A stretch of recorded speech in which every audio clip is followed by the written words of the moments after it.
I'm Pam Seatle on Shooter Street. A rally is underway here at Moss Park on behalf of the homeless. It's organized by a group called the Encampment Support Network.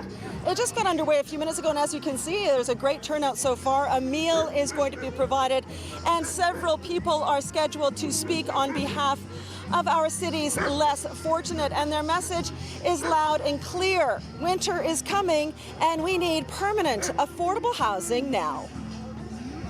On this glorious fall day, no one who works on behalf of the homeless can forget that cold winter weather will be upon us before we know it. And while the city has moved 800 people out of encampments into shelters since the pandemic began, there are still hundreds living in tents like these ones pitched in parks all over the city. It doesn't look like anything's like it looks as bad as it did before they moved those 800 people in. So we know the situation continues to get worse. We know that people, like twice as many people, are having to get help fighting evictions as they did last year this time. So we know the situation is really, really bad. Cook says something has to be done now. And while a new report out of City Hall entitled Interim Shelter Recovery calls for all levels of government to kick in hundreds of millions of dollars to create 2,000 new permanent housing units and provide funding for 1,000 housing allowances, that plan wouldn't come to fruition for at least 2 years.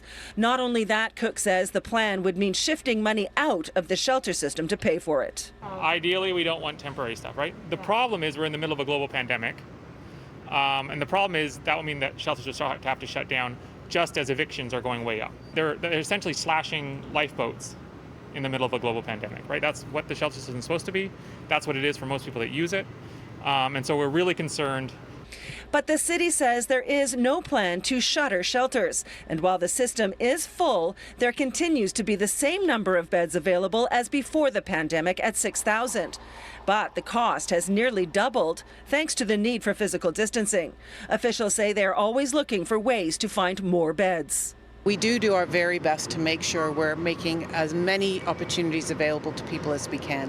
Our Streets to Homes teams continue to visit people in encampments and find out, what their housing status is and what they need. We continue to move people into indoor spaces on a daily basis. So as space becomes available in the shelter system, we're out there connecting with people and helping people move inside. Bedard says emergency shelters are a very expensive way to house people. Permanent housing is cheaper and has better outcomes for people experiencing homelessness. In the meantime, though, emergency shelters are an absolute necessity, and they can be disruptive to neighborhoods.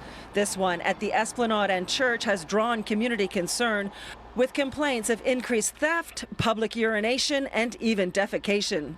Obviously, I feel for these people that don't have homes, but it's affecting us. Now, some advocates have suggested that the city has no real plan to shelter these people over the winter months. Marianne Bedard tells me that, yes, in fact, they do, and it will be released early October. As well, the interim shelter report will be considered by City Council September 30th.